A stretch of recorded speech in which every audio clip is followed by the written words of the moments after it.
The rider pulled up hard at the gate, his horse skidding sideways in the dust, foam flecking the animal's mouth from a hard ride across the open plain. He was young, no more than 22, with an envelope clutched tight in his fist, and the desperate look of a man who believed the piece of paper he carried mattered more than his own life. He had ridden 14 miles from Caldwell to deliver a message, and now a single figure stood between him and the woman he had been paid to reach. The gunslinger did not move. He stood in the open gate of the Fletcher ranch like a post driven into the earth, his arms loose at his sides, his gray eyes fixed on the rider with the patient, absolute calm of a man who had made harder decisions than this one before breakfast. His name was Phineas Winslow, and he had not been hired for conversation. The rider's horse stamped and blew. The rider lifted the envelope higher, as though the gesture itself might carry him past the man in the gate. "I have got a letter here for Miss Georgia Fletcher," the rider said.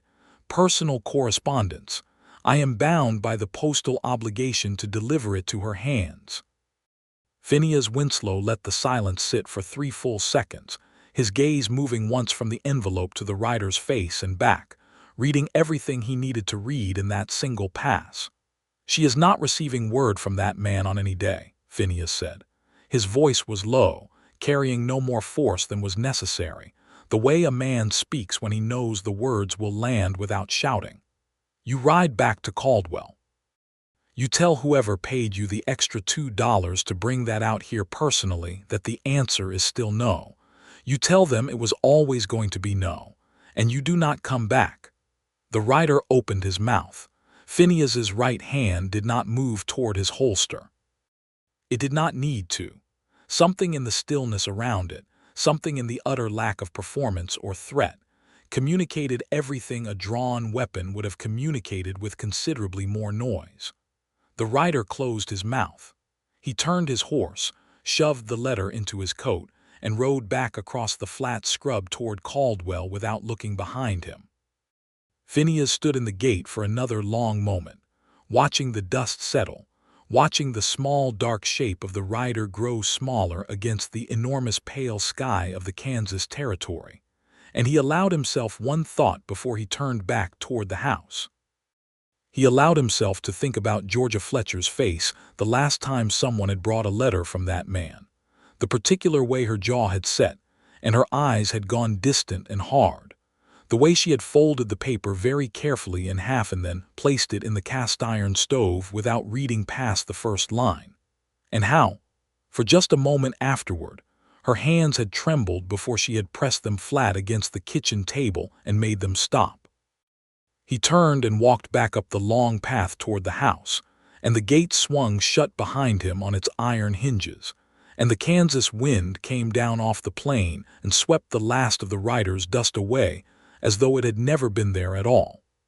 3 months had passed since Phineas Winslow had first ridden into the town of Caldwell, Kansas, in the high, dry summer of 1878. He had come the way he always came to places, with nothing ahead of him and nothing particularly pressing behind, which was the precise condition of a man who had spent 7 years making a living from the kind of skills that peaceful men preferred to hire rather than cultivate themselves. He had been a scout for the army briefly, a deputy in 2 different towns briefly, a cattle driver, a man who recovered other men's stolen horses, and when the situation required it, a man who stood in front of trouble until trouble reconsidered its direction. He carried a Colt single-action army revolver on his right hip, wore it the way a carpenter wears his hammer, which is to say without drama and with perfect familiarity, and he had the lean, weathered look of someone who spent most of his life outdoors in a country that was not particularly gentle about it. Caldwell in 1878 sat at the edge of civilization, the way a coin sits at the edge of a table, trembling slightly. The cattle drive still came through from Texas along the Kisham Trail, pushing longhorns north toward the railheads, and with the cattle came money, and with money came the whole supporting industry of chaos, which included saloons and gamblers and men who had decided that taking other people's cattle or other people's gold was a more efficient approach to prosperity than earning either.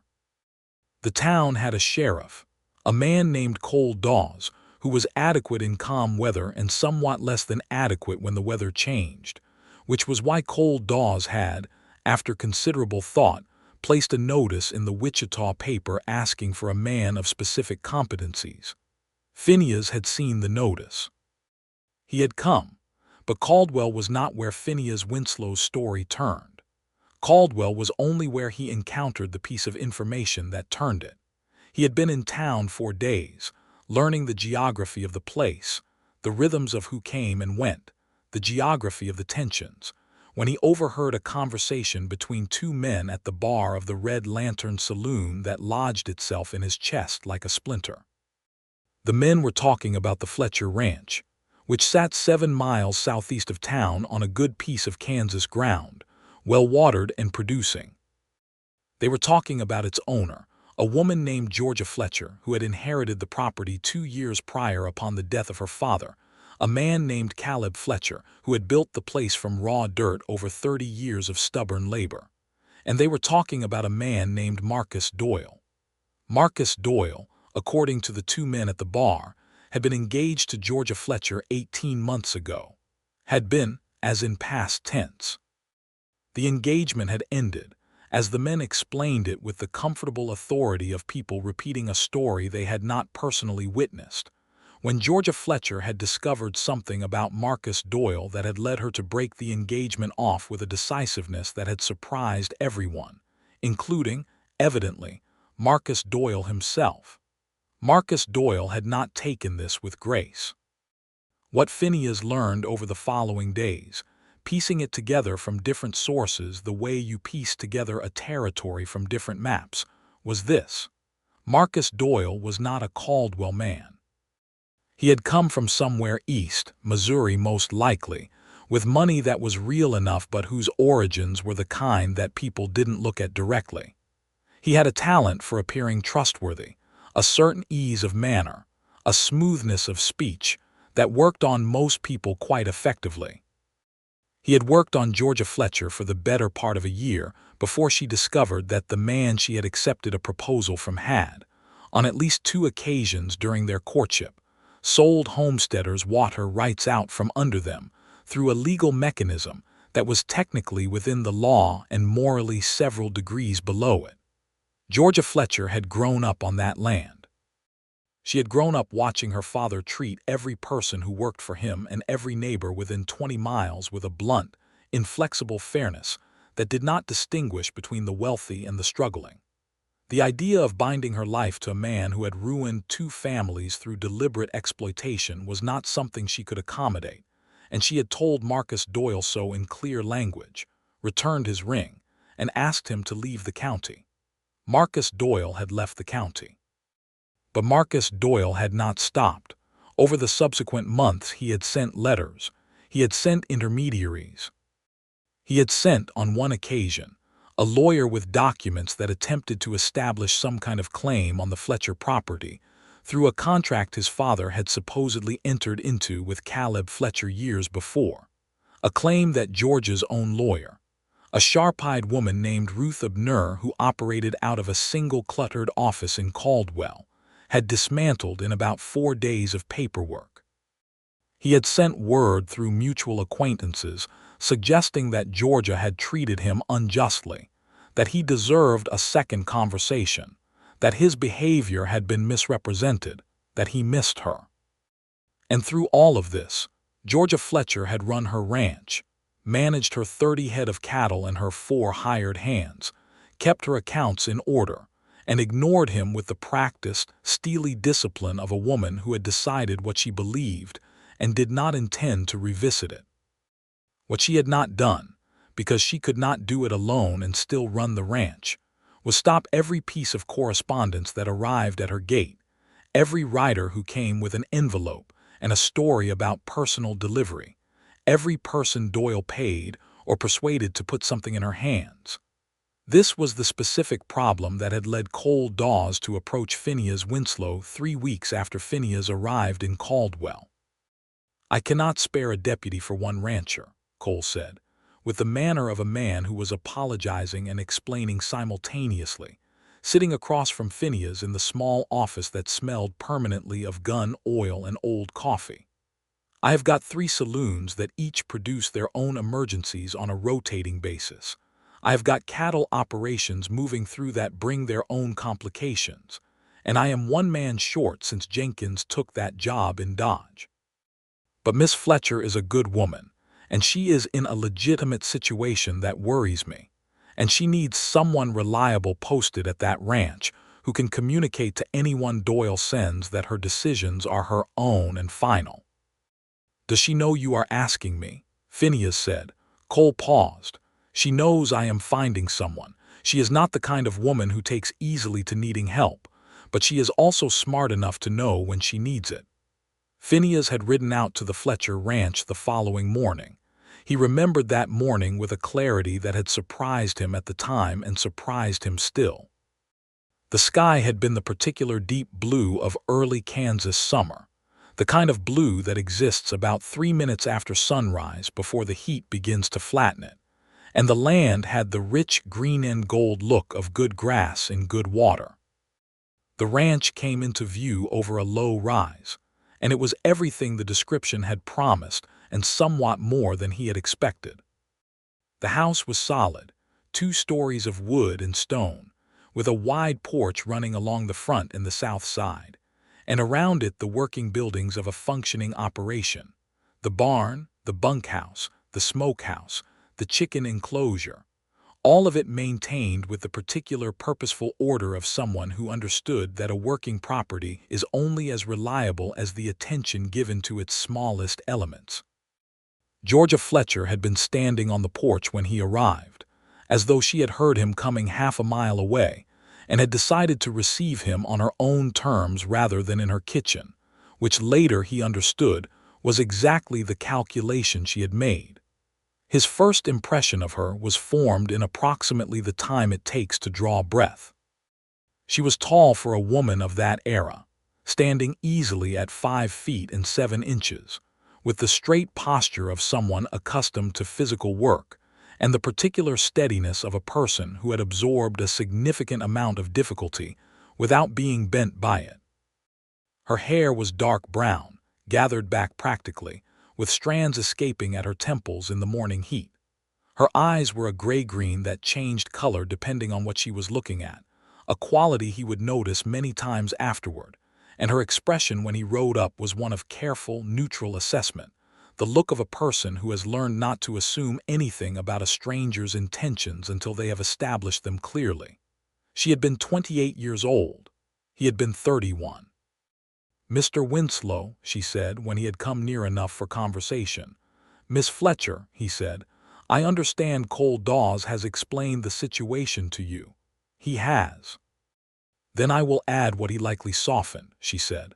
Marcus Doyle is not a violent man by his own hand. He is a man who uses pressure and manipulation, the way a carpenter uses a lever, methodically and persistently, and what he cannot get through direct means he attempts to get through wearing a person down.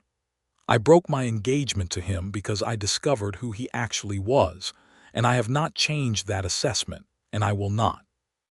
What I need is someone at this gate who understands that my no means no on the first saying of it and does not require explanation, defense, or repetition to be honored. Phineas looked at her for a moment. I understand that.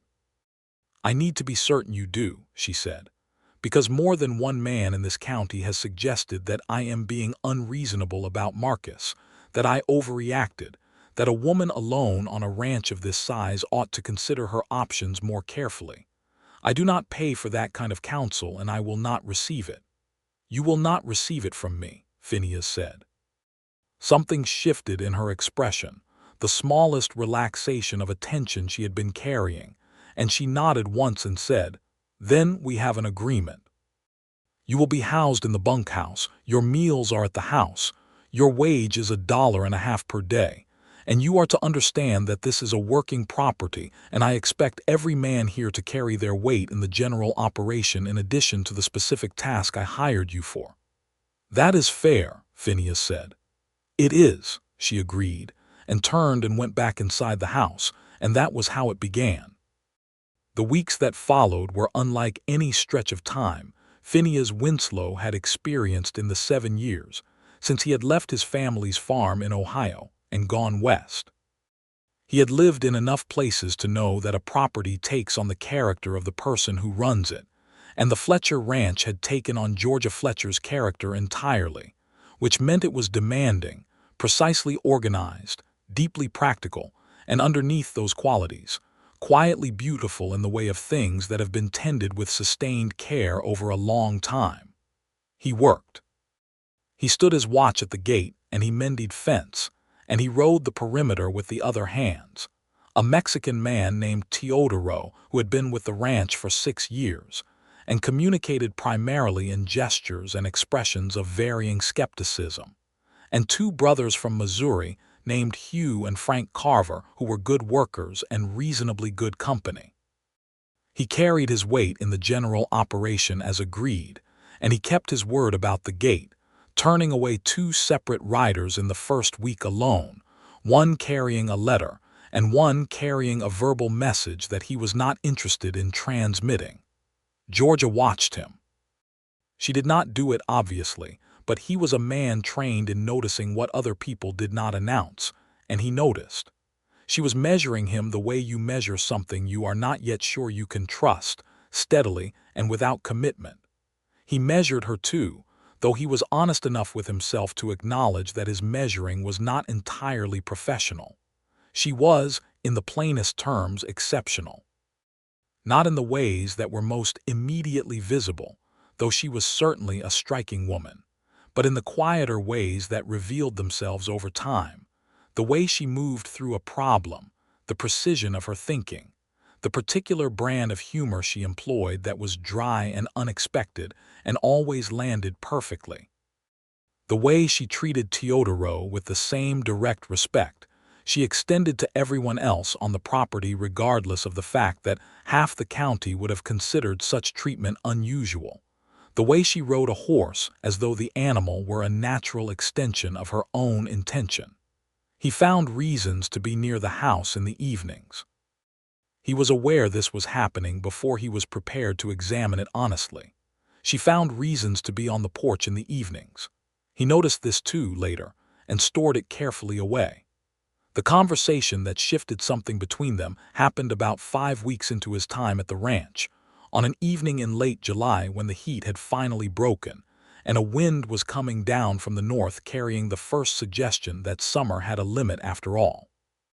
Phineas was sitting on the porch steps, which was technically overstepping the bunkhouse geography but which had become an unspoken arrangement, and Georgia was sitting in the wooden chair at the far end of the porch with a ledger open on her knee, though she had not turned a page in 20 minutes.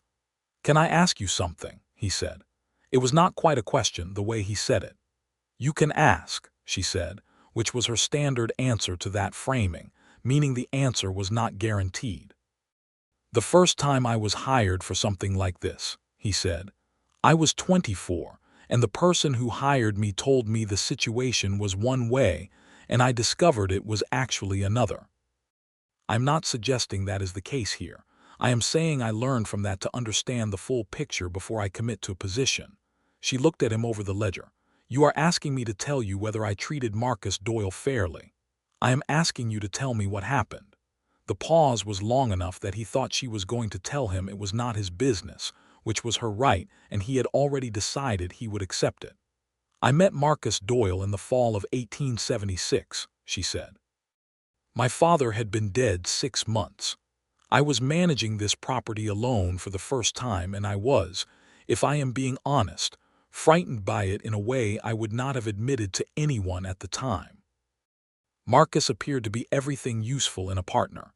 He was organized, he had capital, he was charming in the way that initially reads as warmth. I accepted his proposal after 9 months, which is longer than some and shorter than others, and I believed I had been careful." She paused again, closing the ledger and setting it on the small table beside the chair. "A woman named Clara Hess came to see me in April of last year. Her husband had held water rights on a parcel 12 miles from here, rights they had relied on for their animals and their crops. In March of 1876, those rights had been transferred through a legal document that her husband had signed under the belief that it was a routine renewal. It was not. It was a transfer of ownership, executed by a company in Kansas City that Marcus Doyle had a 40% interest in. The Hess family lost their water, lost the land shortly after. There was a second family, the Murphys, nearly identical circumstances. Phineas was quiet. When I confronted Marcus with what Clara Hess had told me, Georgia continued, he did not deny it. He explained it. He said it was business, that the legal forms had been signed voluntarily, that no one had been deceived in any strictly criminal sense. He said this to me as though he expected I would accept the explanation because the framing was technically accurate. She looked directly at him now, and her eyes were the particular gray-green of deep water in shadow. I returned his ring that evening. I asked him to leave. He seemed genuinely surprised. He thought you would forgive it, Phineas said. He thought I would weigh it against the practical advantages and find the advantages heavier, she said. He was wrong about who I am. No, Phineas said. He was not wrong about who he is. She looked at him for a moment, and then she laughed, which was not something he had yet heard her do, a short, genuine, surprised sound, and it reorganized everything in the vicinity. That is an interesting way to put it, she said. It is the accurate way, he said. They sat in the cooling dark for another hour, not always talking, and when he finally went back to the bunkhouse, he lay awake for a long time looking at the boards above his head and being honest with himself about what was happening to him. The honesty produced a specific answer. He was falling in love with Georgia Fletcher. He had, in fact, been falling in love with Georgia Fletcher for approximately 4 weeks, but the fall had been gradual enough that he had managed to describe it to himself as professional regard until about 45 minutes ago. The knowledge created an immediate and serious problem. He was employed by this woman. He had been brought here specifically because she needed someone reliable and detached and professional, someone who would hold her boundary without confusion about his role in her life. The fastest way to make himself useless to her was to complicate that arrangement. He decided to keep the feeling to himself and do his job. He was, at the age of 31, capable of that. He lasted approximately 3 more weeks before the feeling became visible against his will. It happened because of the letters. The third writer arrived in the second week of August, this one older, a man who identified himself as an attorney from Wichita, carrying a document rather than a letter, a formal proposal from Marcus Doyle offering to purchase the eastern quarter of the Fletcher land at what the attorney described as a generous price. Phineas had told him clearly that Miss Fletcher was not receiving proposals of any nature from Mr. Doyle, and would he please convey that message to his client along with the additional information that any further attempts to contact Miss Fletcher would be reported to Sheriff Dawes as harassment. The attorney had gone. Georgia had seen this exchange from the far side of the yard where she had been working with Teodoro, and she had come across as the attorney rode away. Another letter, she said. A purchase proposal. His attorney this time. He watched her face. I told him you were not receiving it. Thank you, she said. The word was simple and she said it simply, but she held his gaze for a moment longer than practical acknowledgement required, and in that moment something passed between them that was not professional and was not nothing. Georgia, he said. He had not called her by her given name before. The sound of it in his own mouth surprised him. She went very still. He stopped, decided, recalculated. I am going to do my job, he said, and whatever else is the case, I want you to know that. I know that, she said quietly. I knew that from the first week. All right, he said. All right, she said back. And they both returned to their respective tasks, and nothing explicit had been said, and somehow everything had been communicated, and he did not know whether to consider this a victory or a catastrophe. The summer deepened into August, and the heat settled over the Kansas plain with the comfortable arrogance of something that knows it owns the territory, and the work of the ranch continued its steady rotation. Phineas had by this point become embedded in the operation. in a way that went considerably past his original assignment. He understood cattle, understood the particular management of a herd in dry heat, understood the maintenance requirements of the buildings and equipment, and Teodoro, who had started out viewing him with the careful neutrality of a man protecting his own position, had shifted by slow degrees into something approaching genuine partnership, which on Teodoro's scale registered as giving Phineas the better of the two available horses without being asked. Hugh and Frank Carver were straightforward men who asked few questions and worked hard and spent their evenings playing cards in the bunkhouse, and they had apparently decided early on that Phineas Winslow was the kind of man you did not give a hard time, not because of any specific threat he had issued, but because of that same quality of stillness he carried, the absolute economy of his presence that suggested depth without displaying it. Georgia ran her operation with the efficiency of someone who had learned everything there was to know about it from the ground up, and she ran it with a specific kind of conscious fairness that Phineas observed and respected. She paid her workers honestly.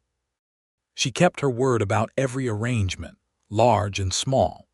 She managed her relationships with neighboring ranchers with a diplomatic precision that acknowledged their patriarchal assumptions without accepting them, which was a balance that required constant recalibration, and which she performed with such ease that only someone watching closely would notice the work involved.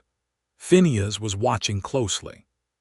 He was also, he admitted to himself late one night in early August, watching for other reasons than professional attentiveness.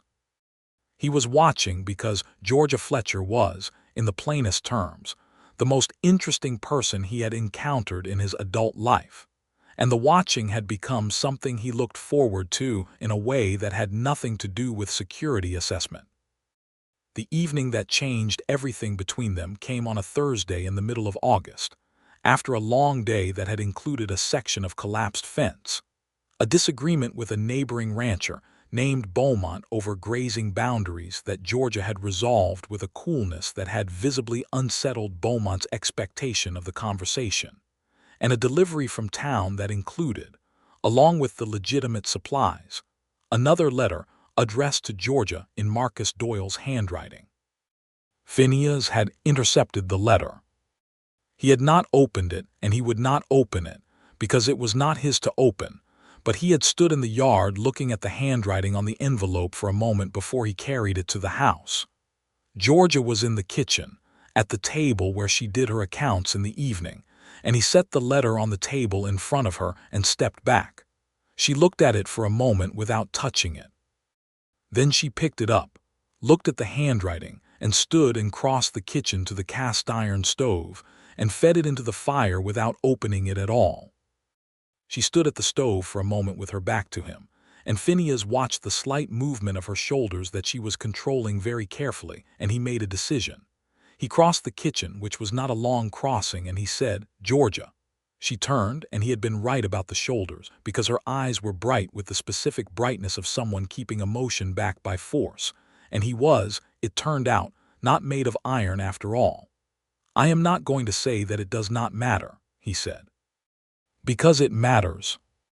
And I am not going to tell you what I think you should do about it because you are the sharpest person I have ever known and you have thought it through more thoroughly than I could, but I am here. Whatever this," he looked at the stove, "requires of you, I am here for the managing of it." The brightness in her eyes went a different direction. "Phineas Winslow," she said after a moment. "Yes," he said. "You are making it considerably difficult to maintain a professional arrangement." "I know it," he said. "I apologize for that. It is not my intention to complicate your situation." "It is not a complication," she said. "That is the trouble." He stood very still. "I have been," she said, with the particular carefulness of a woman choosing each word deliberately, "aware of you in a way that I have not been aware of anyone for a long time, and I am aware that you are employed by me, and that this creates a specific entanglement that is not straightforward." "It is not straightforward," he agreed. "However," she said, and the word had a different quality than the words before it, I'm also a grown woman of 28 years who runs her own property and makes her own decisions, and I am perfectly capable of understanding the distinction between a professional arrangement and a personal one. You are, he said. You are capable of anything you decide to be capable of. She looked at him for a moment with an expression that he could not fully catalog, and then she said, "Would you like to sit on the porch with me this evening? Not as an employee and an employer, as two people who would like each other's company." "Yes," he said, without hesitation. "Good," she said. They sat on the porch until the stars were thick overhead and the coyotes were singing at the edge of the dark, and they talked about the things people talk about when they are finally allowing themselves to talk honestly: their origins, their choices, the things they had gotten wrong, and the things they did not regret. Phineas told her about Ohio, about the farm, about the brother he wrote to twice a year and saw less, about the series of choices that had led him from a life with clear walls and floors to a life that was entirely open and sometimes felt, in the small hours, like a different kind of trap. Georgia told him about her father, about learning this land at Caleb Fletcher's side from the time she could walk, about the specific grief of losing him that was still present 2 years on, about the particular loneliness of being a woman alone on a working property in a county that was not sure what category to put her in. "They do not quite know whether to regard me as a businessman or a woman," she said, "and since I am both and they are only prepared to do one at a time, they tend to end up confused." "Their confusion is their limitation," Phineas said. "That is a generous way to describe it," she said. "I prefer to call it their ignorance, which is less generous but more accurate." He laughed, and she turned at the sound of it because it was, she said later, the first time she had heard him laugh fully, without reservation, and it was a good sound. "You should do that more often," she told him. "I will work on it," he said.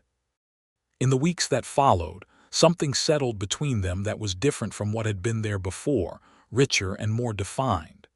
He was still her employee in the daylight hours, still the man at the gate, still careful and professional in every observable way. But in the evenings, in the time that was not divided by work, they were something else. They were two people who had found each other in the specific accidental way that happens when geography and circumstance put the right people in the same place at the same time, and who had been sensible enough to recognize it. He told her things he had not said aloud in years. She told him things she had not said to anyone, not because she had hidden them precisely, but because there had not been anyone she trusted with them. They argued about cattle management on a Tuesday, and he discovered that she argued with the same precise logic she applied to everything else, and that being thoroughly out-argued by Georgia Fletcher was, somehow, a pleasure. She discovered that he had read extensively, which surprised her initially and then didn't, because it aligned with everything else she had learned about him, and they spent several evenings discussing the 3 books she had in the house with an intensity that turned into something considerably more personal than literary criticism. He kissed her for the first time on a warm evening in September, on the south side of the porch where the angle of the light made shadows, and it was not an impulsive act. It was a deliberate and considered one, preceded by a conversation that had run long and emotional, and had stripped away the last of the careful distance they had been maintaining. She kissed him back with an uncomplicated honesty that told him everything about who Georgia Fletcher was, which was a person who, when she decided something, decided it completely. "I have been wanting to do that," he said, "for roughly 2 months. "I know," she said. "I have been wanting you to." "Why did you not say so earlier?" he said. "I was being careful," she said. "Reasonable," he said. "I know," she said. "I am always reasonable. It is occasionally annoying." He laughed again, and this time she laughed with him, and the sound of it went out across the dark yard and the dark land, and the coyotes answered from the distance, and the stars were extraordinary overhead. But September also brought Marcus Doyle back into the picture in a way that was no longer the manageable inconvenience of letters and writers. The word came through cold daws, who rode out one afternoon with the expression of a man delivering information he would prefer not to be delivering. He sat at George's kitchen table with his hat in his hands and told them that Marcus Doyle had returned to Caldwell, that he had taken a room at the Caldwell Hotel, which was the better of the two establishments, and that he had been seen meeting with Clement Beaumont, the neighboring rancher whose grazing dispute with Georgia had been resolved in Georgia's favor the previous month. Georgia sat across the table from Cole and listened to this with a specific kind of stillness. "What is Beaumont's connection to this?" she said. "That I am not certain about," Cole said. "But Beaumont has had his eye on that eastern quarter of your land since your father was alive, and Doyle attempted to buy it through an attorney 2 months back, so the overlap of interest is not difficult to see." "They are making a joint approach," Georgia said, "not a question." "That would be my reading of it," Cole said. "Can they?" Phineas said. "Legally," Georgia said, "Beaumont has no claim to this land. My father's title is clear and my inheritance is documented." Whatever Marcus tried to establish through that lawyer came to nothing, as Ruth Abner's work confirmed. "There is no legal path for either of them." She paused. "The question is what path they are actually planning to take." Cole shifted in his chair. "I want to say something carefully here," he said. "Say it," Georgia told him. "Doyle has been talking," Cole said. "Around town, the kind of talking that is not quite making accusations but is suggesting things. About the management of the ranch, about whether a woman alone can maintain a property this size, about—" he paused and looked at Phineas briefly, "about the arrangement here, the particular nature of it." The silence that followed was the specific silence of people understanding exactly what was being implied. George's expression did not change. "He is attempting to manufacture a scandal," she said. "Because he cannot make a legal approach, he intends to make a social one, to damage my reputation sufficiently that I become desperate enough to negotiate with him." "That is what it looks like," Cole said. Phineas was looking at the table. He looked up. "This is my fault," he said. "My being here gives him the material. Your being here is the reason this ranch is functioning the way it is, and the reason I have not been worn down by 6 months of his harassment," Georgia said, with a precision that closed the door on that particular avenue of guilt. "Doyle is creating the scandal, not us. The question is what we do about it." They talked it through for an hour. Ruth Abner was brought in the following morning and added her sharp-eyed legal perspective, which was that Doyle could talk as much as he liked and it would remain talking, that his actual legal options were non-existent, and that the most effective response to a whisper campaign was a settled, functioning life that made the whispers look ridiculous by comparison. "Live your life well and visibly," Ruth said, "and let him talk himself out." Georgia accepted this counsel. She also accepted Phineas's quiet offer, made privately that evening, to conduct himself with whatever level of visible distance she needed in public contexts, to protect her from the specific weapon Doyle was trying to use. She shook her head at this with something that was almost impatient. "Phineas," she said, "I am not going to manage my personal life according to what Marcus Doyle needs to be unable to use against me. That is precisely the kind of leverage he is counting on." "I know," he said. "I wanted you to have the option." She looked at him for a long moment. "What I want," she said, "is for you to stop treating my reputation as more fragile than I am. I am not fragile, and I know my own mind." "You know your own mind better than anyone I have ever met," he said, and meant it without qualification. Marcus Doyle came to the gate himself on a Saturday morning in the 3rd week of September. Phineas was at the gate when the black horse came down the road at a walking pace, unhurried, the rider sitting it with the particular ease of a man who has decided to present himself as reasonable. Marcus Doyle was 43 years old, dark-haired going silver at the temples, with the groomed, composed appearance of a man who devoted considerable attention to how he presented himself. He was not physically large, but he was not small either, and his face had the practiced openness of a man who had spent years perfecting the impression of transparency. He pulled up at the gate and looked at Phineas with an expression that was assessing and almost amused. "I would like to see Georgia," he said. No, Phineas said. I believe she ought to have the opportunity to make that decision herself, Doyle said. She has made it, Phineas said. Repeatedly and clearly, I am not the obstacle here. Her answer is the obstacle. I am only the one delivering it. Something moved behind Doyle's eyes. You are the hired man, he said, with a particular emphasis on hired that was intended to diminish. I am the hired man, Phineas agreed, without the slightest adjustment in his tone. And my employer has communicated her position, and I am conveying it. She is not receiving you. I think, Doyle said, that you and I both know this situation is more complicated than a rancher and her employee. I think, Phineas said, that whatever you believe the situation is, it does not change her answer. She is not receiving you today. She will not receive you tomorrow. These are her words and her decision, and I am the mechanism of their delivery. You can address your disagreement with her decision to the air if you would like, but it will not produce a different result. Doyle looked at him for a long moment, with the expression of a man recalculating. You know what she is, Doyle said, and his voice had shifted, the smoothness dropping to something with an edge underneath it. She is alone out here with a property she cannot manage forever and a county that is going to stop extending her the benefit of the doubt eventually. I offered her something real, security, partnership, a future. She considered your offer, Phineas said.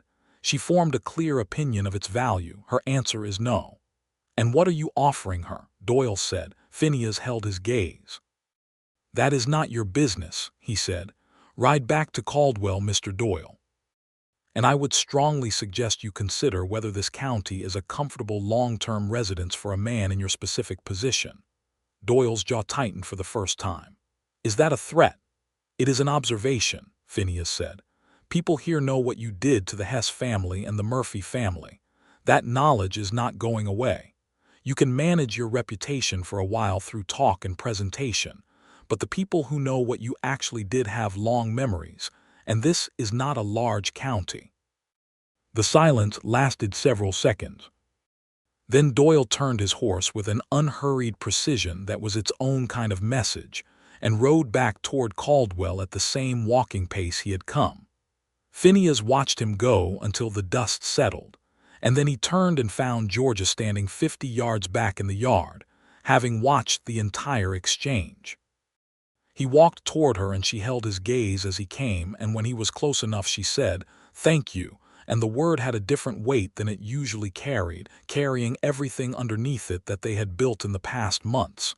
He will not come back again, Phineas said. Not directly. No, she agreed. That is not how he operates. She was right. What came instead, over the following 2 weeks, was the whisper campaign Cole Dawes had warned them about, arriving in full and deliberate force. Stories circulating in Caldwell about the nature of the arrangement at the Fletcher ranch, about Georgia's judgment, about whether a woman who had broken her engagement to a solid man of means and installed a drifter gunslinger on her property was exercising sound management of her inheritance. The stories were careful, never crossing into anything that could be directly answered, but they were persistent and they were designed. Georgia heard about them through Ruth Abner and through Teodoro, who had contacts in town and brought the information back with the same expressionless efficiency with which he conducted everything. She heard about them, and she processed them with the clear-eyed realism of a woman who had grown up in a county that was never going to be entirely comfortable with what she was. And she went to Caldwell on a Tuesday with her accounts and her supply list, and conducted her business with the same straight-spined composure she always carried, speaking to every person she normally spoke to, being visible and steady and utterly unrattled, which was its own refutation of the narrative Doyle was building. Phineas rode with her. He rode beside her into town and stood at a respectful distance while she conducted her business and rode back beside her, and his presence communicated several things without a word being spoken, primarily that Georgia Fletcher was not alone, and that the people attempting to make her look isolated and vulnerable had misread the situation completely. Ruth Abner met with them that afternoon and confirmed that the legal situation remained in Georgia's favor absolutely. and added that she had taken the liberty of sending a letter to a colleague in Kansas City, who confirmed that Marcus Doyle's business dealings there had created enemies that were considerably more consequential than a rancher in Caldwell, Kansas, and that his extended stay in the area was likely as much about his need for a geographic redirection as it was about Georgia. "He is hiding here," Ruth said, with the satisfaction of a woman who has located the correct document. "He has troubles in Kansas City that make Caldwell comfortable by comparison." "Which means we can potentially accelerate his departure by making Caldwell less comfortable." "How?" Georgia said. "By making sure the right people know what you know," Ruth said, "about the Hess family and the Murphy family, clearly, factually, and on the record." Georgia was quiet for a moment.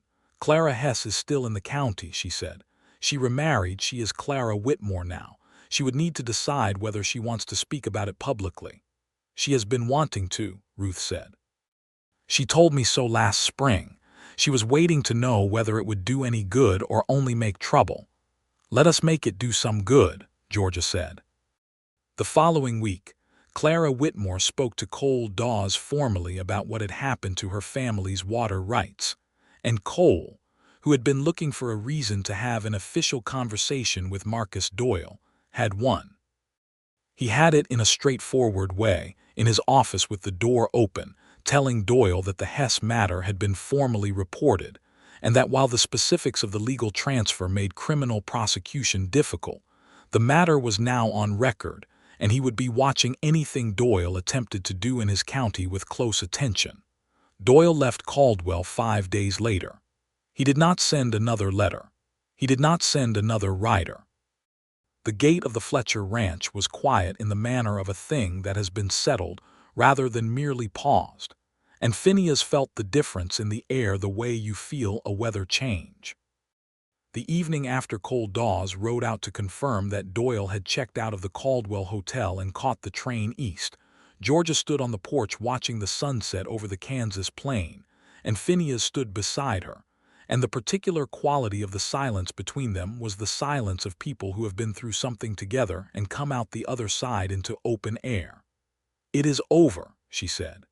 "Yes," he said. She turned and looked at him in the long amber light of the western sky, and he looked back, and there was nothing between them that needed careful management or professional consideration or restraint, not anymore, because the circumstance that had required those things had passed. "I need to say something to you," she said. "Say it," he said. "When Cole Dawes first suggested bringing someone out here," she said, "I told him I needed a man who could hold a line.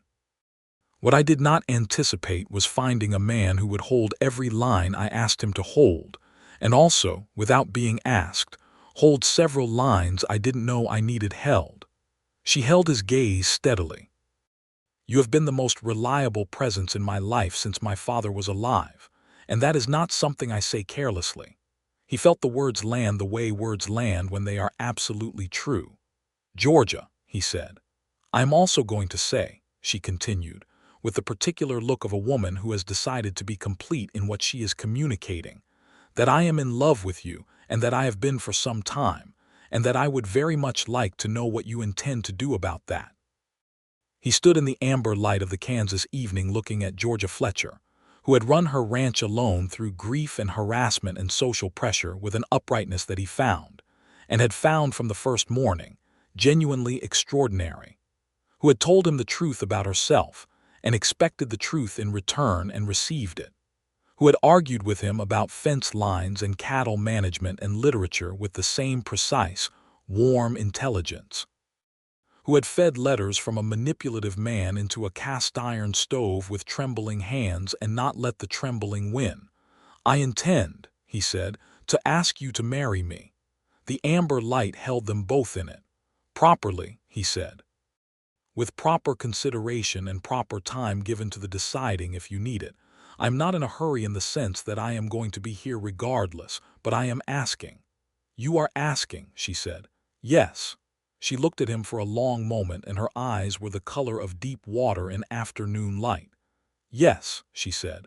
"That is my answer, in the interest of saving the time you said you were prepared to give me." He laughed, and she laughed with him, And then he took her hand and held it, and the Kansas sky went slowly from amber to deep violet, and the first stars appeared, and the evening was very quiet and very full. They married in December of 1878 in the small Presbyterian church in Caldwell on a cold, clear day when the sky was the pale blue of winter, and the frost on the ground caught the morning light. Ruth Abner stood beside Georgia as her witness. Teodoro, who had expressed his feelings about the development through the medium of spending 2 days straightening and repairing the ranch fencing, so it would look its best for when people came to offer congratulations, attended in his good shirt with an expression of contained satisfaction.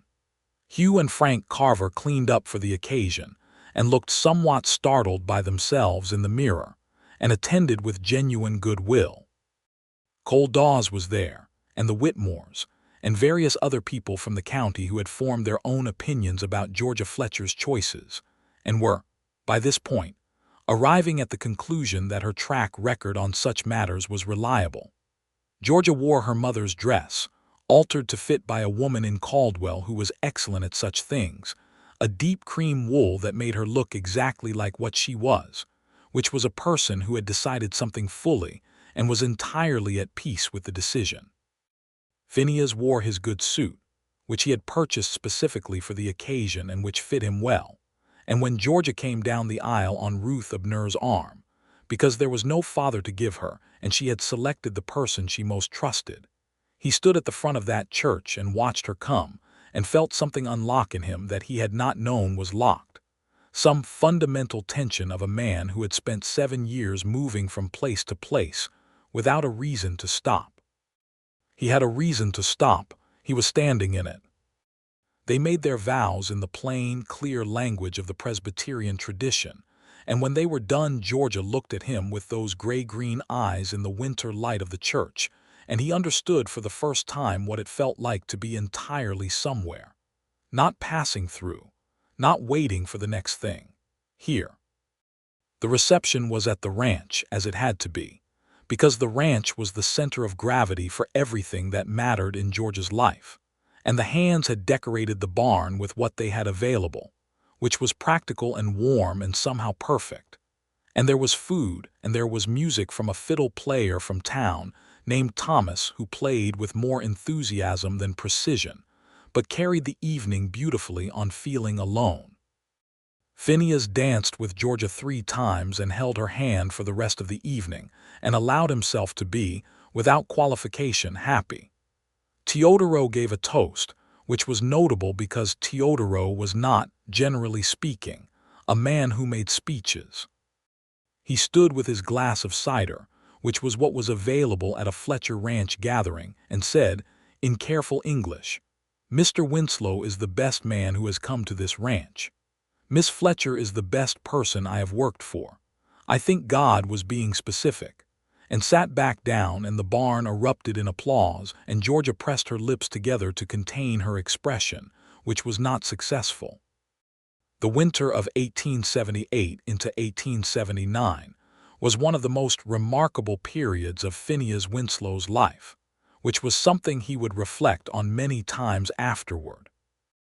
It was remarkable not because of any dramatic external event, but because of the texture of it, the dailiness of it, the particular quality of a life being built rather than survived.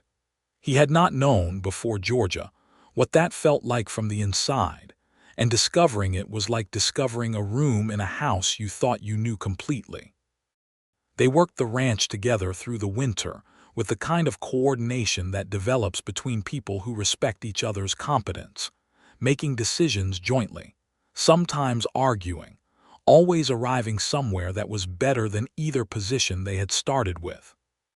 Phineas had skills and knowledge that complemented what Georgia already ran, and Georgia had knowledge of this specific land and its specific requirements that went 30 years deep, and together they managed the ranch through a hard January freeze and a February that was almost gentle and a March that could not make up its mind about what it wanted to be with a steadiness that made the spring feel like something they had earned. He wrote to his brother in Ohio, Edmund, a longer letter than his usual, telling him about Georgia and the ranch and the marriage and the particular turn his life had taken. Edmund wrote back with a warmth that made Phineas understand he had underestimated his brother, saying among other things that the Phineas Winslow he had known growing up had always been most himself when he was taking care of something worth taking care of, and it sounded like he had finally found that in full. Georgia read the letter when Phineas passed it to her because they had arrived at the kind of openness where letters were shared things, and she set it down and said, "Your brother sounds like a man worth knowing." "He is," Phineas said. "He is a better man than I gave him credit for when we were young." "You should invite him to visit," Georgia said. "I should," Phineas agreed. Edmund Winslow arrived in June of 1879, a man of 28, shorter than his brother, rounder in the face, with the same gray eyes and a disposition that was considerably more outwardly warm. He arrived with the slightly dazzled expression of a man from Ohio encountering Kansas for the first time, and he stayed for 3 weeks. And during those 3 weeks, he helped with the ranch work and ate Georgia's cooking and had long evening conversations on the porch with both of them that ranged across more ground than Phineas had covered conversationally in the previous 7 years combined. Edmund's presence also did something specific for Phineas that he had not anticipated, which was to make him visible to himself through another person's eyes, to see, through Edmund's expressions and reactions, what his life looked like from the outside, stable, good, full of something real. "You are different," Edmund said to him one evening when Georgia had gone inside, "from who you were." "Better or worse?" Phineas asked. "Better," Edmund said without pause. "You used to move like a man who was always ready to leave. Now you move like a man who is staying." Phineas was quiet for a moment, looking out at the land in the long summer evening, the grass going gold at the tips, the big sky overhead. "Yes," he said, "I am staying." In the autumn of 1879, Georgia told him she was expecting their first child. She told him in the kitchen on an October morning, setting down her coffee cup and looking at him across the table with an expression that was composed over something deeper, and said, "I believe we are going to need to consider some additional arrangements for next spring." He looked at her, read her face, understood. "Georgia," he said. "April, I think," she said. "Ruth's mother is a midwife, which is fortunate. I would like to continue with the ranch work through the winter as normally as possible, because sitting still is not something I do well, as you may have noticed." "I have noticed," he said. He stood up from the table and came around it and took her face in his hands with the care of a man handling something extraordinary. "You are well." "I am very well," she said.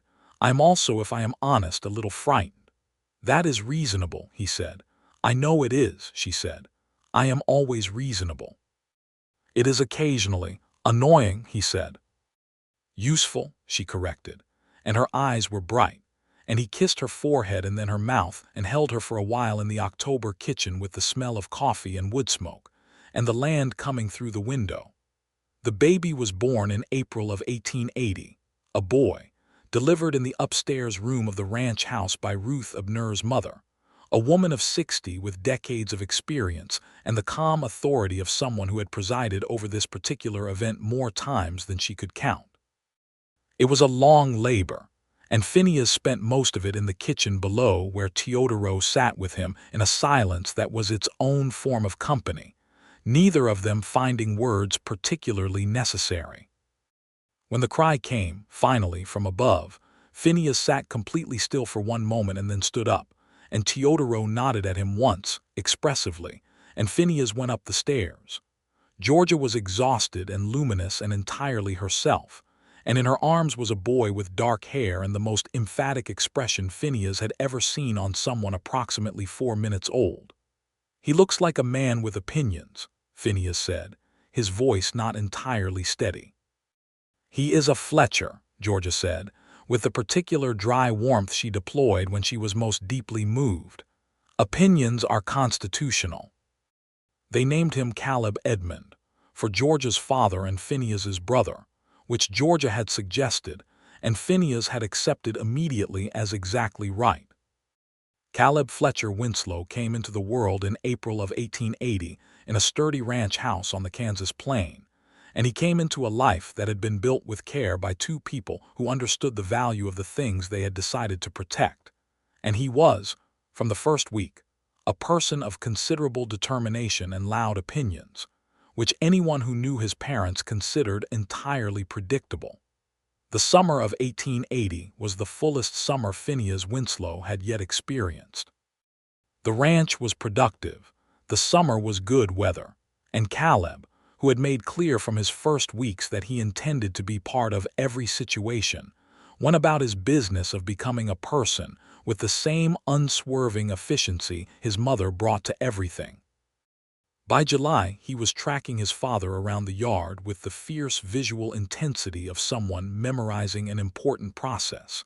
And by August, Teodoro had, without being asked, made him a small object out of braided leather that may have been intended as a toy and may have been intended as a badge of ranch membership, and was possibly both.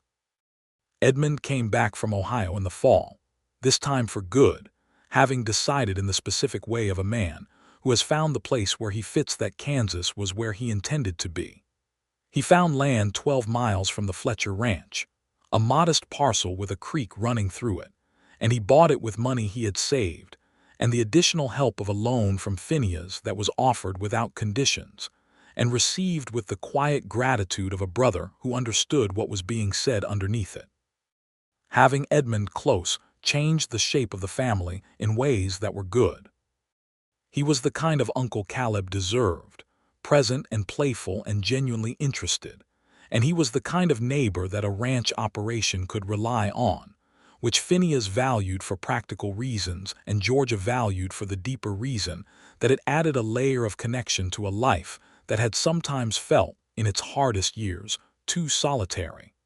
Marcus Doyle did not return. Word came through the county network, through the overlapping conversations of people who tracked such things, that he had resettled in St. Louis and was operating in a commercial capacity there, and that the Kansas City troubles Ruth Abner had identified had resolved in a way that was not particularly favorable to him, but had allowed him to remove himself from the immediate consequences.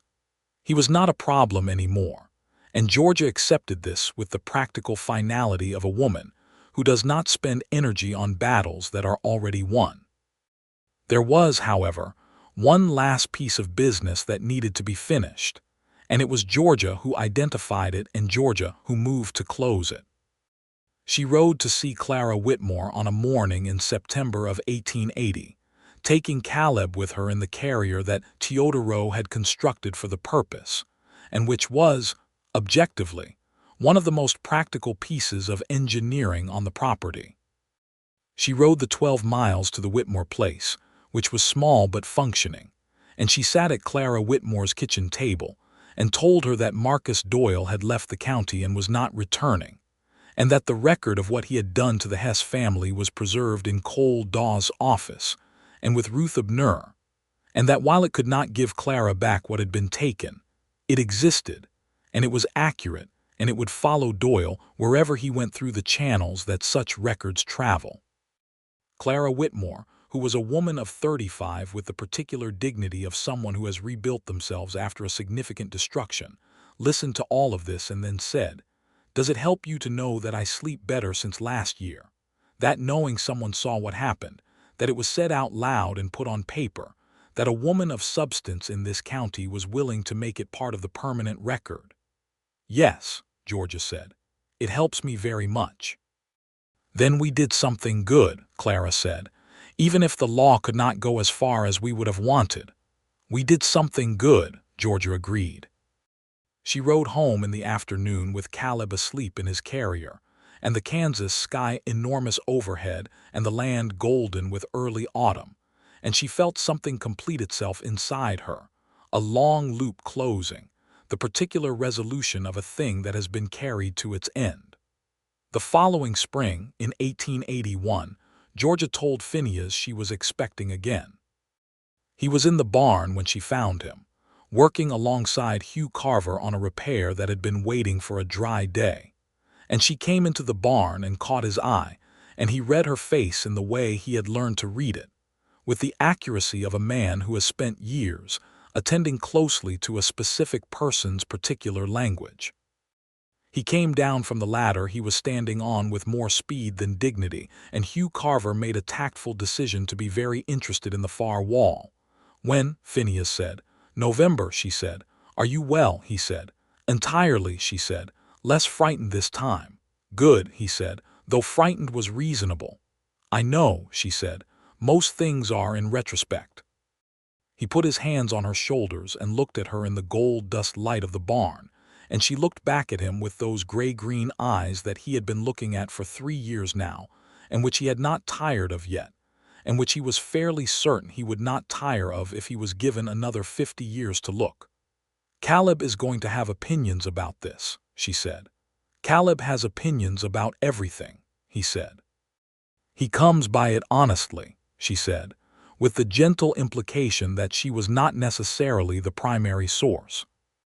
He laughed, and she smiled, and outside the barn the Kansas autumn was doing what Kansas autumn does, which is to put a quality in the air that feels like a promise, and the ranch was exactly as it should be, full and working and real.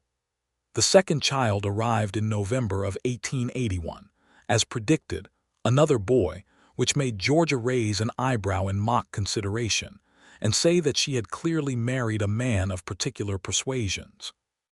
They named him Thomas, after Ruth Abner's father, who had been kind to Georgia in the hard months after Caleb Fletcher Sr. had died, and for the fiddle player who had carried their wedding reception on Feeling Alone. Thomas was, from the beginning, entirely unlike his brother.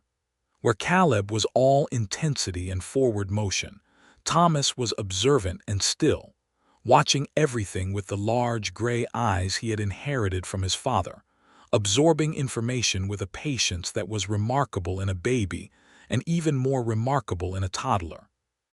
Teodoro, who had by this point achieved the status of a second family member without anyone formally designating him so, said of Thomas that he had the manner of a man who was deciding something important and was in no hurry, and this turned out to be, as Teodoro's assessments generally were, accurate. The ranch grew in the early 1880s, as good land well managed tends to grow. They added 20 head of cattle, then 30. They improved the barn, expanded the bunkhouse, added a proper water system that reduced the labor of daily life considerably. Phineas brought his knowledge of other operations and other approaches, and applied it with George's deep knowledge of this specific land, and together they made decisions that were, consistently, good ones. Edmund's farm 12 miles away was flourishing, and he came for Sunday dinners regularly, becoming part of the fabric of the household in the comfortable way of people who belong somewhere. He had begun courting a woman from Caldwell, a schoolteacher named Margaret Pierce, who was quiet and precise and funny in a way that took people time to notice, and who had taken one look at Edmund Winslow's earnest face and decided, apparently, that he was worth her time. Georgia observed this courtship with the same close attention she brought to everything, and told Phineas in the privacy of their room one evening that Margaret Pierce was exactly right for Edmund and that she hoped Edmund had the sense to see it. "Edmund has good sense," Phineas said. "He does," Georgia said. "It runs in the family, evidently." "I am going to take that as a compliment," he said. "It was an objective observation," she said. He reached over and took her hand in the dark, and she threaded her fingers through his, and the wind was moving through the Kansas night outside, and Caleb was 3 years old, and Thomas was almost 1, and the ranch was sound, and the life they had made was solid under them. And Phineas Winslow lay in the dark thinking about the 7 years he had spent moving from place to place with nothing ahead and nothing pressing behind, and then thinking about this, all of this, and understanding with a completeness that he had not had words for at 24 that the difference between those two things was not geography. It was Georgia. It was the specific, irreplaceable fact of Georgia Fletcher, who had stood on her porch in the morning light of a Kansas summer, and looked at him with gray-green eyes, and told him exactly what she needed, with the clear precision of a person who knew who she was. Edmund married Margaret Pierce in the spring of 1882, in the same Caldwell church where Phineas and Georgia had married, and it was a smaller and quieter ceremony that was nonetheless entirely right for the people involved. Georgia stood beside Phineas in the pew with Thomas on her lap and Caleb between them, vibrating with the suppressed energy of a 4-year-old in good clothes, and she held Phineas's hand through the ceremony and whispered very quietly at one point that she was extraordinarily pleased with how this had all worked out. "Extraordinarily," he said, matching her quiet. "I do not use that word carelessly," she said. "No," he said, "you do not." Caleb decided at this point to have a strong opinion about something in his immediate vicinity, and they both attended to that, and the ceremony continued around them with the cheerful resilience of a ceremony conducted in the presence of children. In 1883, when Caleb was 4 going on 40, and Thomas was beginning to show an absolute determination to follow his brother everywhere and master everything his brother could do, Georgia came to find Phineas in the yard on a May afternoon with Caleb attached to her side and Thomas on her hip, and told him that they were expecting a 3rd child. "January," she said, before he could ask. He looked at her, and then at Caleb, who looked back with the expression of someone who had not yet been briefed on this development and was reserving judgment, and then at Thomas, who was chewing the collar of his shirt with the serene concentration of a person for whom most of life is still new and interesting. "You are well," he said. "Extremely," she said. "Are you?" "I am glad," she said, with the particular directness that was the most essentially Georgia thing about her. "I would like you to know that clearly, without waiting for me to work around to saying it. I am glad." He crossed the yard to where she stood and kissed her in the plain afternoon sun, with Caleb making a sound of pointed commentary and Thomas still working on his collar, and the ranch hands somewhere behind him making the diplomatic decision to be occupied with other things. "I am also glad," he said. The 3rd child was a girl, born in January of 1884, with Georgia's dark hair and Phineas's gray eyes and an expression in the first moments of her life that managed, impossibly, to suggest that she had already taken her measure of the situation and found it acceptable.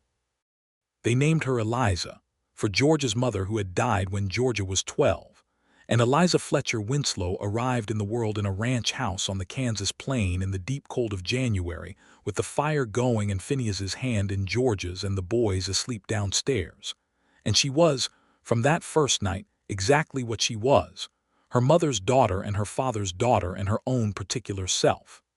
Caleb was 5 when Eliza arrived and Thomas was 3, and their responses were characteristic. Caleb assessed the situation quickly, determined that the baby was real and permanent, and within 2 days had appointed himself her primary protector with the firm authority of a 5-year-old who has decided something and expects it to be respected. Thomas watched her for the first week with the same patient, absorbing attention he gave to everything, and then, with the confidence of a person who has completed an evaluation, sat down next to her and stayed there. The ranch grew into the mid-1880s, with the steady accumulation of things well done.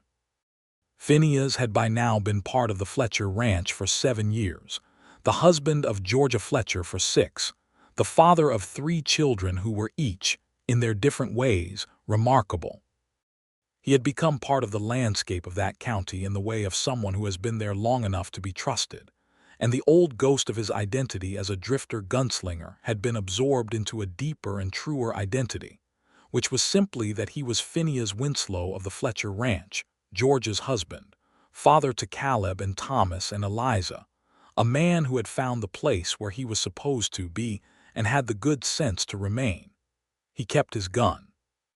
He kept it clean and he kept it present, because this was still the Kansas frontier in the mid-1880s, and there were still the things that required such things: cattle thieves occasionally, the unpredictable weather of human nature in a territory still finding its law. But he wore it the way a carpenter wears his hammer after the house is built, which is to say present but not forward, part of the equipment of a life rather than the definition of it. Cole Dawes retired from the sheriff's office in 1885, and a new man came in, younger, with more energy and more deputies, and the county continued its gradual movement toward the kind of settled order that changes the role that men like Phineas had once played. It was a change he watched with equanimity, because the change was, on balance, good, and because his own role had changed far more completely than the county's. In the spring of 1885, on a warm April evening when Caleb was 6 and Thomas was 4 and Eliza was 1, and the Kansas plain was going green in every direction, Georgia and Phineas sat on the south porch of the ranch house, the porch where they had sat years ago as an employer and her hired man, and where they had sat on the evening she had told him she was in love with him, and Georgia was watching the last of the sunset and Phineas was watching Georgia, which was a habit he had formed 7 years earlier and saw no reason to break. "What are you thinking?" she said, without turning. "I am thinking about the morning I rode in here," he said. She turned then. "What about it?" "You were on the porch," he said, "right here, and you looked at me with that particular expression you have when you are deciding whether someone is going to be reliable." "I remember," she said. "You told me what you needed," he said, directly and clearly, and then you waited to see whether I would deliver it. "Did you know then," she asked, "how it would go?" "No," he said honestly. "I knew that you were exceptional, I knew that almost immediately, but the rest of it, no. I was trying to do my job." She smiled, which was a full smile, not the controlled, near smile she used in professional contexts, but the real one, the one with warmth in it. "You did your job very well," she said. "You gave me good reason to," he said. She looked at him in the evening light, in the light she had always been most beautiful in, which was the long amber light of late afternoon, and said, "I am grateful every day." "For what?" he said. "For Cole Dawes finding someone reliable," she said. "For Marcus Doyle being exactly who he was so that I knew exactly what I did not want. For you being willing to stand at a gate with no instruction beyond the fact that my no was final and needed no defense." She held his gaze. "For you staying." "I was always going to stay," he said, "from about the 4th week." "I know," she said. "I knew that too. That was the frightening part." "Not frightening," he said. "A little frightening," she said, "to trust that much, after being wrong before." "You were not wrong before," he said. "You identified Doyle accurately and decisively. You were right from the first moment you had the full information." "You are very kind about my former judgment," she said. "I am accurate about it," he said.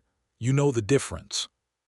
"I do," she said, and reached across the arm of her chair and took his hand, and he folded his hand around hers in the way he always did, and the Kansas evening came down soft and slow and full of stars beginning to show at the edge of the sky.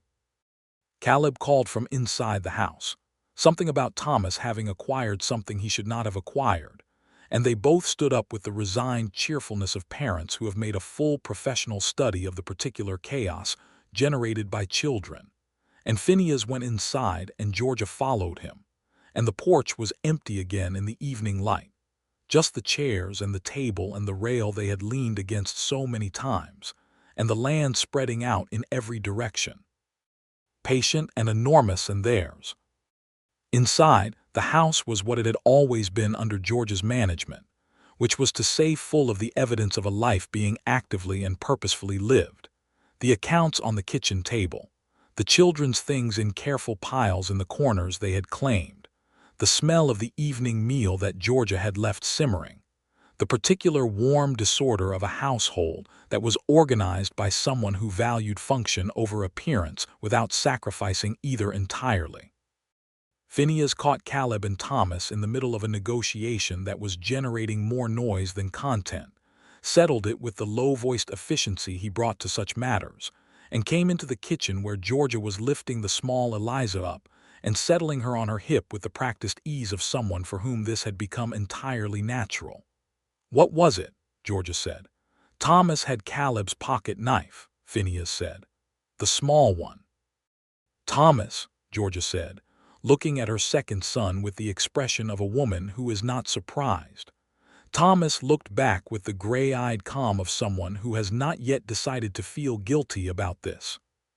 "He wanted to see how it worked," Caleb said from the doorway, with the tone of an aggrieved property owner. "It works," Thomas said, with considerable satisfaction.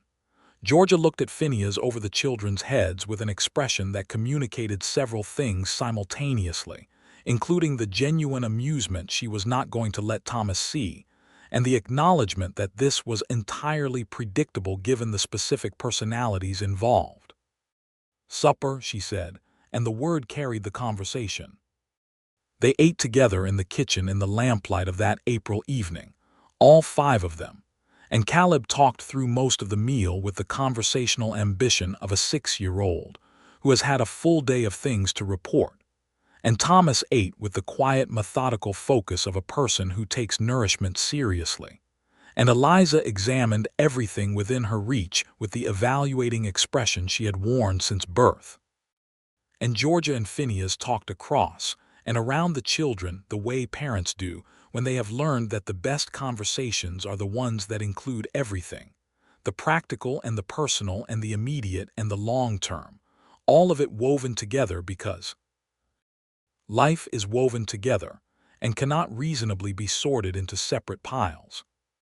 After supper, when the children were in bed, which required on this particular evening the specific sequence of events that Thomas and Eliza required, and the additional negotiation that Caleb required, because Caleb always had one more thing to say before sleep, Georgia and Phineas sat at the kitchen table in the quiet that is only available to parents after children have gone to sleep, and it was a full quiet, weighted with the day and with the life, and it was entirely comfortable. "Edmund is coming Sunday," Georgia said. "He told me," Phineas said. "Margaret is expecting again."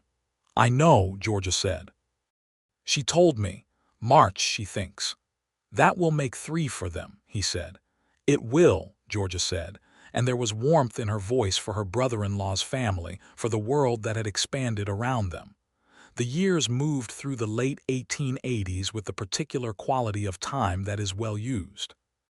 The county changed, as the frontier counties changed in those years, the cattle drives diminishing as the railheads extended and the need for long drives shortened, the population growing and with it the institutions of settled life, more schools, better roads, a bank in Caldwell that was reliable, a newspaper that was not always but usually accurate. The wild quality of the place softened without entirely disappearing, and people who had come to the Kansas territory for different reasons found themselves, in the late 1880s, in a place that was becoming something different from what it had been when they arrived. The Fletcher Ranch stood through this change as it had stood through everything, on good ground, well-watered, managed by people who understood it. Teodoro was still there in 1888, celebrating with quiet satisfaction his 15th year on the property, a milestone that Georgia marked with a raise in his wages and a Sunday dinner that she cooked herself entirely, which Teodoro accepted with the dignity of a man who recognizes when something important is being communicated and intends to honor it properly. Hugh and Frank Carver had moved on years before, and the hands who worked the ranch in the late 1880s were different people, but selected with the same criteria Georgia had always applied, which were competence and decency in that order, because she had always believed that the second without the first was goodwill without effect, and the first without the second was a problem waiting to announce itself. Caleb was 12 in 1888, Thomas was 10, and Eliza was 4, and the particular dynamic of the Winslow household was by this point fully established, which is to say it was noisy in specific ways, regularly surprising in others, and grounded in something solid enough to absorb all of it without shifting. Caleb had the ranch in his blood the way Georgia had always had it, not as an obligation but as a genuine love, and by 12 he was working alongside the hands with a competence that was real and a seriousness about the work that Phineas recognized as his mother's. Thomas was the reader of the two boys, possessed of a precise, careful intellect that Georgia had recognized early, and that had led to conversations with the schoolteacher in Caldwell about the possibility of more formal education than the county currently provided. Conversations that would, in time, lead Thomas to a school in Kansas City and eventually to a university, which would have astonished the county of his parents' arrival, and which was, in the late 1880s, becoming possible. Eliza observed everything, as she always had, with the assessing gray eyes and the dark hair, and managed her brothers with a capability that was startling in a small person and entirely explainable to anyone who knew her parents. On an evening in the summer of 1888, Phineas was sitting on the south porch, which was the porch, the one that had been the site of everything that mattered from the first summer, and Georgia came out with 2 cups of coffee and sat in the chair beside him, and they watched the Kansas summer evening arrange itself in the west, the light going long and gold and then amber, and then the first stars arriving. "Do you remember the writer?" Georgia said. "The young one with the letter." "In August," Phineas said. "Yes. You sent him back so calmly," she said. "I watched from the yard. You stood in that gate like you had been put there by nature, and you told him that was not happening, and he went." "He was young and uncertain," Phineas said. "He only needed someone to be certain." "You were always certain," she said, "from the first morning." "I was certain about you," he said. "About other things I was considerably less sure." She looked at him, and in the evening light she was 38 years old, and she was the same person she had been at 28, the same directness in the eyes, the same precision in the way she held herself, the same absolute quality of a person who knew what they believed and was not available for persuasion about the fundamentals. "I was not certain about anything for a long time," she said. "After my father died, after Marcus, I was running this ranch on determination more than certainty." "That is a different thing than uncertainty," Phineas said. "Determination is choosing to act in the absence of certainty. You always had that." "You were the certainty," she said quietly. "You are still." He was quiet for a moment, holding the cup in both hands, looking out at the land that he had come to know the way you know something you have tended for a long time, in all its moods and seasons. "You are mine," he said. "Whatever you need to know with certainty, that is the one." She reached over and put her hand on his arm, and they sat in the evening without needing to fill it with anything more, because some things are complete in themselves, and this was one of them. The gate of the Fletcher ranch was still there, of course. Still the same iron-hinged gate on the long road in from the county track, the same post fence running either side of it into the distance. In the years since that August morning when a young rider had turned his horse and ridden back to Caldwell with an undelivered letter and the specific impression of a man in a gate who was not going to move, it had seen a great deal come through it. Supplies and neighbors and family and seasons. Caleb on his first horse, too young by anyone's strict account, but managing it with the fearless competence of a child who had grown up in a saddle. Edmund Winslow, arriving for his first visit, with the wondering expression of a man discovering a country. Thomas, years later, leaving for Kansas City with a trunk and the same patient, absorbing attentiveness he had brought to everything, ready to learn whatever the world outside this particular county had to teach him. Eliza, small and evaluating, standing at that gate in the evening sometimes, and looking out at the road with an expression that was her grandmother's, her great-grandfather's, her mother's, the look of someone taking the long view. And Phineas, who had first stood in that gate as a man with a job, who had stood there many times since as a man with a life, the life that had grown from that first summer the way things grow when you plant something in good ground and tend it honestly. Georgia came to stand beside him at the gate one evening in the early fall of 1888, the two of them looking out at the road in the amber light, the children somewhere behind them, the ranch quiet in the way of evenings when the work is done. "Do you ever think about leaving?" she said, not an accusation, just a question asked with the same directness she always used, clear and open and trusting his answer. "No," he said, "never." "I stopped thinking about leaving," he said, "approximately a month after I arrived, and I have not resumed." She looked at him with those eyes he had spent 10 years reading and still found new things in. "Good," she said. "It is," he said.